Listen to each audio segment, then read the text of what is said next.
Hey, what's up, everybody? It's Luke, and you're watching Luke the Gathering. Thanks for checking out the channel. I really appreciate it, as always.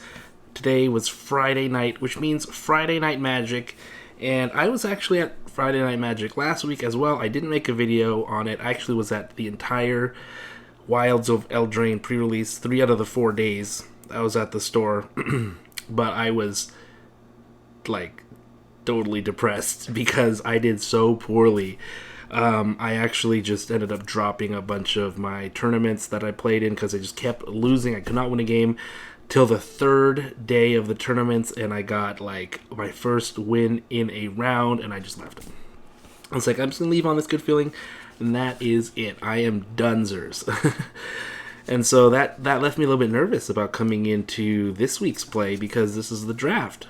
And I'm not. It's like it's brand new, so I'm not really familiar with the cards still that much, and I know other people aren't as well. But due to my record at the pre-release, I was like, man, if I keep crashing and burning, I'm gonna be so depressed.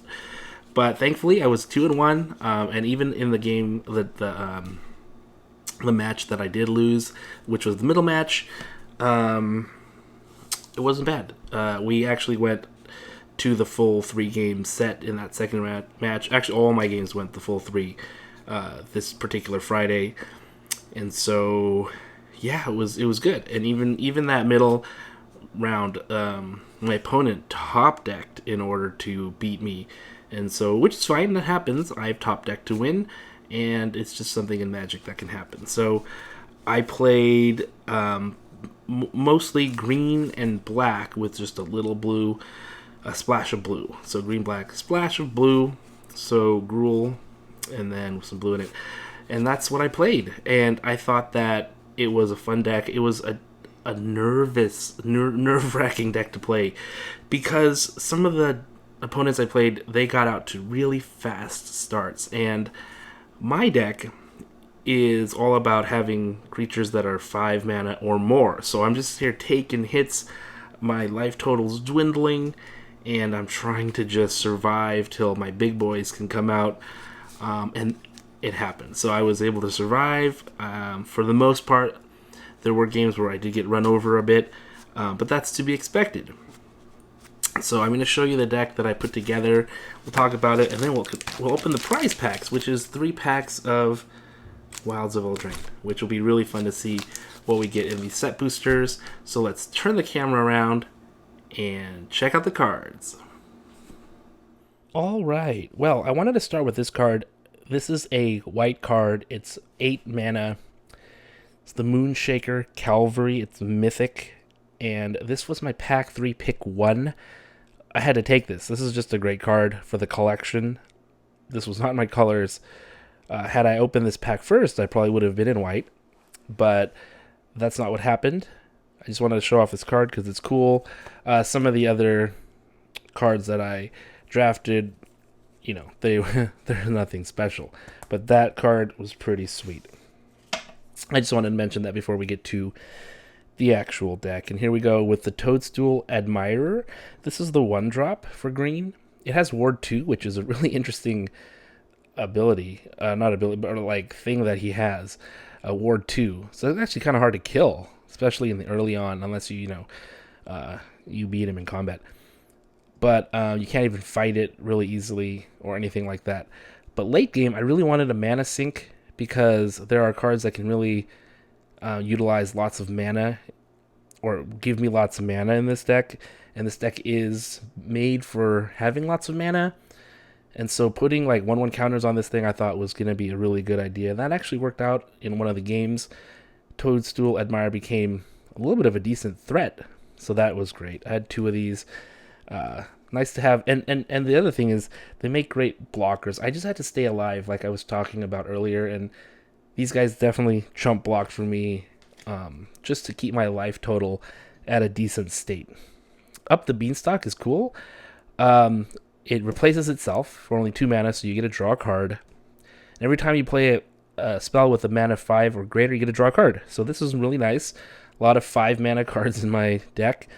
But the thing is, it's also an enchantment, so if you really need to sack this for like bargaining, this does the job too. Curse of the Werefox was cool. This you get to make a monster roll token and then attach it and then fight. I think this is a really great fight card for green, especially with the big creatures. Like they just can't stop it. And so your big creature is already 6/6, and you're making it a 7/7. A lot. Candy Grapple, great card. I think it's premium removal for black. You can bargain it to make it -5/-5 or -3/-3, which is great. -3/-3 is really good. This I used a lot, obviously. And this is a card I think I really like, Return from the Wilds. When I first looked at this card, I thought it was choose one. You can get a basic land, you can make a 1/1, or you can make a food token, but it's not. You can make two. It's 3 mana. This actually does ramp you because you pull a basic land out and you put it on the battlefield tapped. That's great. You also get that 1/1 human creature token, which you can use to bargain, which you can use to chump block. Those are things I did a lot in this game. That 1/1 was huge for me.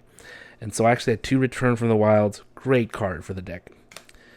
The only blue card I really had in the deck was Troyan. And again, this is a mana ramper. You can tap Troyan to add green and blue, but it can only cast cards with mana value 5 or greater. So this did come in handy. Didn't draw him very often, but when I did, very useful. Root Rider Fawn, another sort of mana dork for 2. He can filter your mana and also just add green. Conceited Witch, I just thought was a decent black card in the deck. 3 mana. I really like the price of Beauty, which adds a Wicked roll token to a creature. And then this thing also has Menace. 2/3 is pretty decent stats, I think.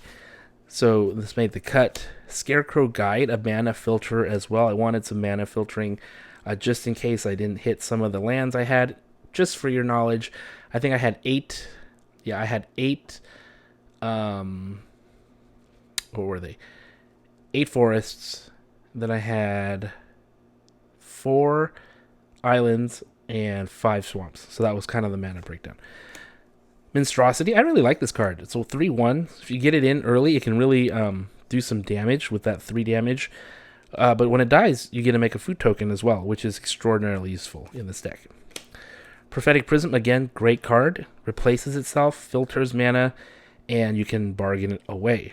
Amongst other things, like using Tough Cookie. Tough Cookie, I think, is a great 2-drop.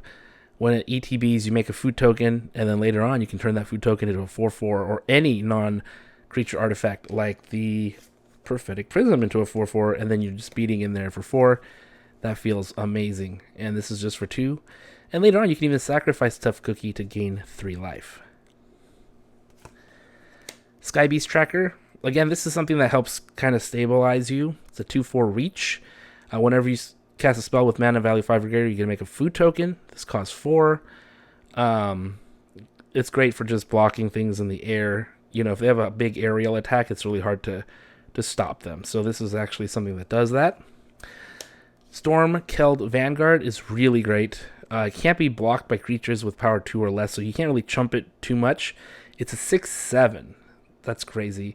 It has Bear Down as a sorcery adventure. You can destroy target artifact or enchantment. I found, obviously, in this set, lots of enchantments that you can possibly target. So this is a really cool card. It's a 6-drop, but I think it's well worth it. Ferocious Werefox, really cool too. It has Trample 4/3, but you can also give it 1 and a green to create a monster roll token to a creature. So again, you're just giving creatures sort of these +1/+1s, and monsters are trampling over. So this just makes it really great. Gingerbread Hunter is a great card. 3 mana to make something -2/-2 is not the best rate, I think. But you know what? Hey, you still get a 5/5 that makes a food when it comes in. So overall, I think this card is very strong. And a 5/5 is no joke on the battlefield. Beanstalk Worm. I like this card. I mean, plant beans is very situational.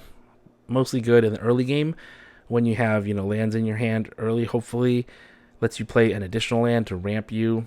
And then when it comes out, it's a 5/4 reach, which I think is pretty strong in and of itself.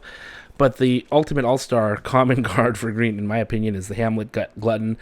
You can bargain it out for 5 or 3 and 2 green, I should say. And it has trample, it's 6/6, and it gives you 3 life when it comes in. This card was just so good. My opponent was tired of this card by the end because I had 2 of them. And having this card come out is just demoralizing because it's so hard to overcome. We also had Virtuous Strength. It's a mythic. And look at, for just 1 green mana, you can return target creature or land from your graveyard to your hand for its adventure side. And so what happened was that actually gave me like 3 of these, because when one of these, I sent it into fight, they blocked it with a bunch of things, it died, and then I just played this and got it right back from the graveyard. That's demoralizing. And if you get the other side, which never happened for me, but you can tap a basic land for mana, it gives 3 times that much mana. This could have hit the table. That's kind of a win more condition, I kind of feel. I never actually played that side of it, but the sorcerer side was great.